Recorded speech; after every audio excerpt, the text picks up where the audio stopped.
BBA कथा परचम प्रथम सेमेस्टर। कहानी है आदर्श विरोध कहानी। इसके रचनाकार है मुंशी प्रेमचंद जी। इनका जीवन परिचय मैंने आपको डिस्क्रिप्शन बॉक्स में दिया गया है, वहां से आप उसकी सहायता ले सकते हैं। आदर्श विरोध कहानी की शुरुआत होती है महाशय मेहता, जो कि कार्यकारिणी सभा के मेंबर बनने का जो उनका मधुर स्वप्न था वह पूरा हो चुका था।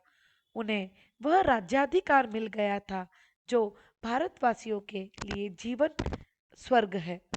सभी मिस्टर मेहता को बधाइयां दे रहे थे। चारों तरफ आनंद का उत्सव मनाया जा रहा था। महाशय दया कृष्ण, जो कि लखनऊ के सुविख्यात बैरिस्टर थे, वे बहुत ही उदार व्यक्ति, राजनीति में कुशल, विश्वसनीय और सहृदय बंधु थे। मिस्टर मेहता को पद मिलते ही अलग अलग लोगों ने बातें करना शुरू कर दी। सभी दलों का अपना अपना एक मंतव्य था। उसके बाद शाम में वे पार्क में लिबरल लोगों ने मिस्टर मेहता को पार्टी दी और देश के हित के लिए सभापति ने एक भाषण भी दिया। और प्रति उत्तर में या उनके उस भाषण के रिप्लाई करते हुए या प्रति उत्तर देते हुए मिस्टर मेहता वर्तमान कानून व्यवस्था में परिवर्तन की बात कहते हैं। सभा होने के पश्चात लोगों ने फिर से उनके बारे में अपने विचार प्रस्तुत किए। तीनों दलों की अपनी अपनी राय थी। मिस्टर मेहता दिल्ली आए, महीना हो चुका था।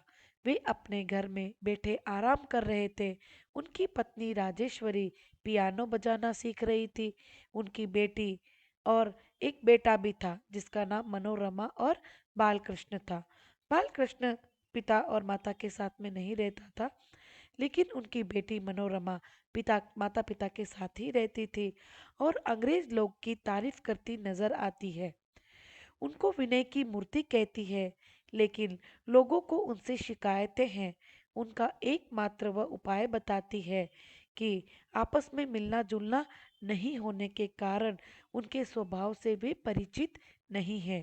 राजेश्वरी का मानना था कि दोनों जातियों को एक यूनियन क्लब की आवश्यकता है। वह बताती है, जातियों में मिथ्या द्वेष भाव को मिटाने का एकमात्र उपाय बताती है कि दोनों पति पत्नी अपने अपने विचार प्रकट करते हुए बातें करते हैं और कहते हैं कि काउंसिल में आधे मेंबर हिंदुस्तानी है, फिर भी नीति में कोई परिवर्तन नहीं कर सकते।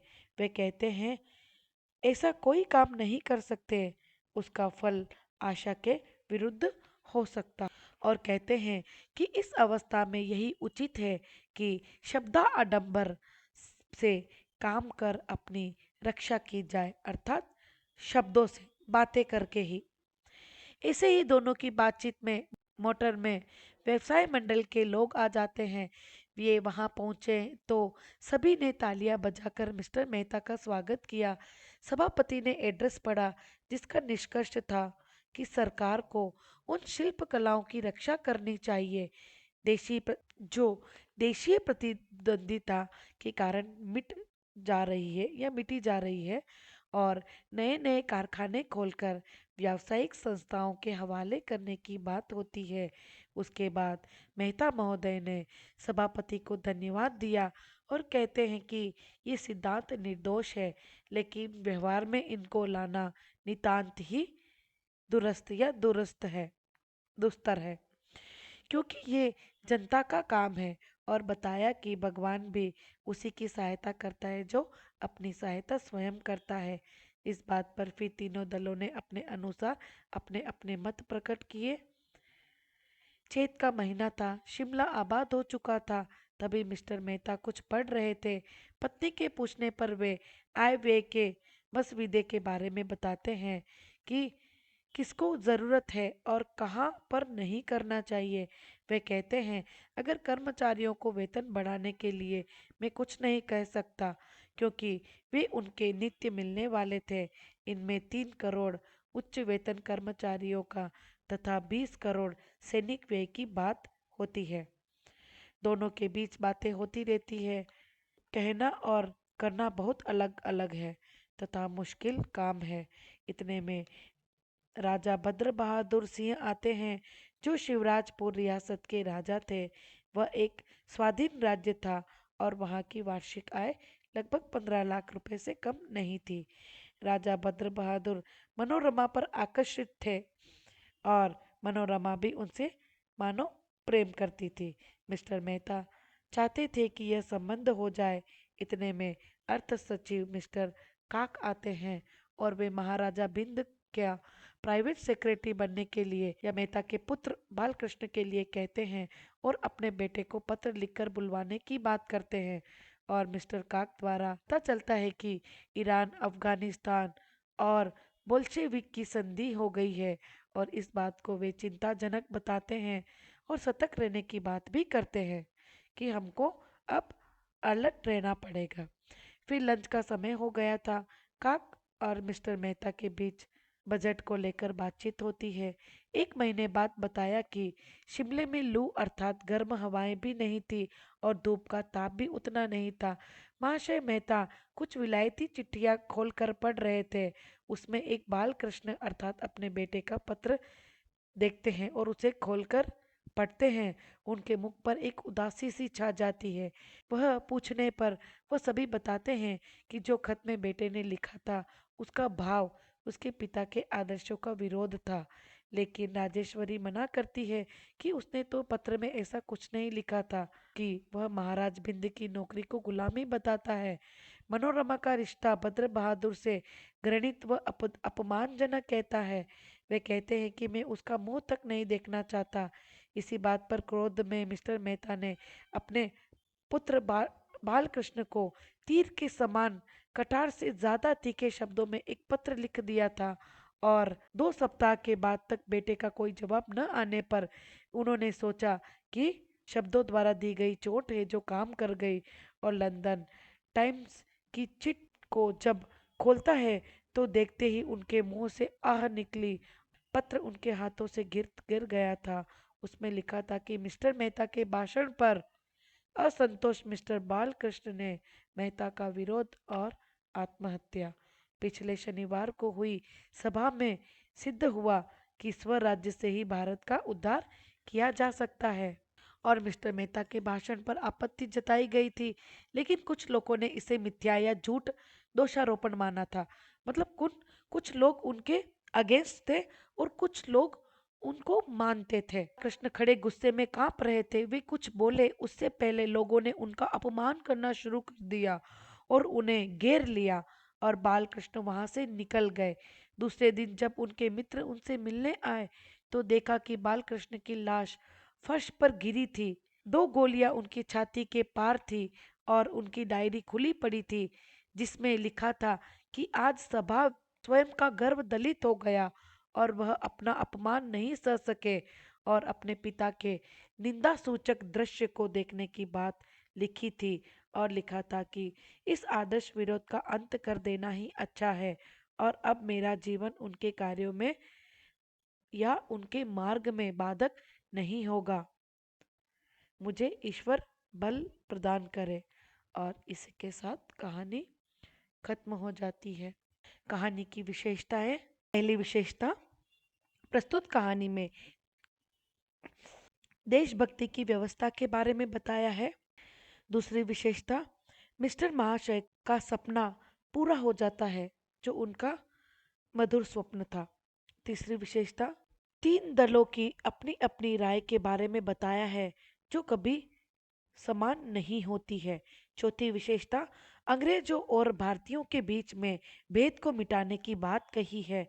पांचवी विशेषता, कौंसिलों में चाहे मेंबर आधे हो या पूरे हिंदुस्तानी होने पर भी वह नीति का उद्घाटन करना असंभव बताया है। छठी विशेषता, पिता पुत्र के आदर्शों का विरोध प्रस्तुत किया गया है। पुत्र द्वारा आदर्श विरोध के लिए आत्महत्या कर लेता है। आठवीं विशेषता, राजनीतिक रिश्तों के बारे में बताया है। नवीं विशेषता, बजट को लेकर आय व्यय चर्चा की गई है। 10वीं विशेषता, भाषा में सरलता तथा सहजता दिखाई गई है। 1 अंक के प्रश्नोत्तर। पहला प्रश्न है, आदर्श विरोध कहानी के लेखक कौन है? उत्तर है मुंशी प्रेमचंद जी। किसके पांव जमीन पर नहीं पड़ रहे थे? महाशय दया कृष्ण मेहता के। तीसरा प्रश्न, महाशय दया कृष्ण मेहता का मधुर स्वप्न क्या था? कार्यकारिणी सभा का मेंबर बनना। चौथा प्रश्न, अंग्रेजी वर्ग किसके हाथ लिए फिरता था महाशय दया कृष्ण मेहता को? पांचवा प्रश्न, दया कृष्ण मेहता कहाँ के सुविख्यात बैरिस्टर थे? लखनऊ के। छठा प्रश्न, दबी जबान से कौन क्या कहता था? तीसरा दल कि राष्ट्र का एक और स्तंभ गिर गया। सातवां प्रश्न, महाशय दया कृष्ण मेहता ने कहा और किसकी पार्टी दी? केसर पार्क में लिबरल लोगों की पार्टी। आठवां प्रश्न, मिस्टर महाशय दया कृष्ण को दिल्ली में कितना समय हो गया था? 1 महीना। पियानो बजाना कौन सीख रही थी? राजेश्वरी। राजेश्वरी कौन थी? दया कृष्ण मेहता की पत्नी थी। 11वां प्रश्न, महाशय दया कृष्ण की बेटी का नाम क्या था? मनोरमा। या क्वेश्चन ऐसे भी आ सकता है कि मनोरमा कौन थी या राजेश्वरी की बेटी का नाम क्या था? 13वां प्रश्न, ईश्वर किसकी सहायता करते हैं? उत्तर है जो अपनी सहायता स्वयं करता है। 14वां प्रश्न, पग पग पर सरकार के सामने हाथ फैलाना किसकी सूचना देता है? अपनी अयोग्यता और अकर्मण्यता का। 15वां प्रश्न, उच्च कर्मचारियों में वेतन वृद्धि के लिए कितने रुपए रखे गए थे? 3 करोड़ रुपए। 16वां प्रश्न, किनका वेतन पहले से बढ़ा हुआ था? कर्मचारियों का। सैनिक व्यय कितना बढ़ गया था? 20 करोड़। 18वां प्रश्न, शिवराजपुर की वार्षिक आय लगभग कितनी थी? 15 लाख से कम नहीं थी। 19वां प्रश्न, मनोरमा की ओर कौन आकर्षित हो रहे थे? भद्र बहादुर। 20वां प्रश्न, मनोरमा को किससे प्रेम हो गया था? भद्र बहादुर से। अर्थ सचिव कौन थे? मिस्टर काक। या मिस्टर काक कौन थे? अर्थ सचिव। 24वां प्रश्न, महाराजा बिंद अपना प्राइवेट सेक्रेटरी किसे बनाना चाहते थे? मिस्टर मेहता के बेटे को या बालकृष्ण को? 25वां प्रश्न, महाशय किसका पत्र देखते ही फड़क उठे? अपने बेटे का या बालकृष्ण का? 26वां प्रश्न, मिस्टर मेहता की स्पीच का विस्तृत विवेचन किसने और कहाँ छपवाया था? बालकृष्ण ने एक प्रसिद्ध अंग्रेजी पत्रिका में, और वो भी नाम बदल कर छपवाया था। 27वां प्रश्न, महाराज की नौकरी किसकी नज़र में गुलामी थी? बालकृष्ण की नज़र में। 28वां प्रश्न, राजा भद्र बहादुर के साथ मनोरमा का विवाह कौन घृणित मानता है? बालकृष्ण। 29वां प्रश्न, बालकृष्ण का मुंह कौन नहीं देखना चाहते थे? उसके पिता अर्थात मिस्टर मेहता। 30वां प्रश्न, किसके आदर्शों में विरोध था? पिता और पुत्र मिस्टर मेहता और बालकृष्ण। कुछ भी लिख सकते हैं। 31वां प्रश्न, कौन जामे से बाहर हो गया था या हो रहा था? मिस्टर मेहता। 32वां प्रश्न, मिस्टर मेहता ने किसको छुरी और कटार से भी ज्यादा तीखे शब्दों में पत्र लिखा था? अपने बेटे को या बालकृष्ण को? 33वां प्रश्न, बालकृष्ण ने किसके विरोध में आत्महत्या कर ली थी? अपने पिता के भाषण से असंतोष होकर। चरित्र चित्रण या चारित्रिक विशेषताएं।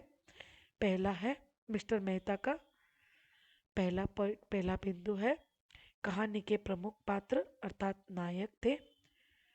दूसरा पॉइंट, कार्यकारिणी सभा के मेंबर चुने गए थे, वे निडर थे। तीसरा बिंदु। चौथा पॉइंट, निष्प्रह समालोचक थे, समालोचक जो। पांचवा पॉइंट, सूक्ष्मदर्शी थे, मतलब हर चीज को वो बारीकी से देखते थे। छठा पॉइंट, विश्वसनीय पात्र थे, मतलब लोग उन पर विश्वास करने योग्य पात्र थे। सहृदय बंधु थे, जो लोगों के ऊपर दया करते थे और लोगों को अपना मानते थे। आठवां बिंदु, पिता व पुत्र के आदर्शों में विरोध। ये जो आपको 8 बिंदु दिए गए हैं, उनका जो आपको 16 मार्क्स के लिए एग्जाम में प्रश्न पूछा जाता है, इसकी डिटेल आप वीडियो के पहले भाग से ले सकते हैं, जो कि कहानी का सारांश है। उसमें आपको इसकी डिटेल मिल जाएगी। टिप्पणी महाशय मेहता पर। मिस्टर महाशय मेहता अभाव कहानी के प्रमुख पात्र हैं। इनका मधुर स्वप्न था कि वे कार्यकारिणी सभा के मेंबर बने और उनका यह मधुर स्वप्न पूरा हो गया था। वे निडर स्वभाव के व्यक्ति थे। जो भी कार्य करते थे निडरता के साथ करते थे। मिस्टर मेहता निष्प्रह समालोचक थे, अर्थात उनको किसी प्रकार का लोभ नहीं था, तथा वे हर छोटी से छोटी बात को बड़ी बारीकी से देखते थे और उनके पीछे उसके कहने का भाव भी बड़े अच्छे से पहचानते थे।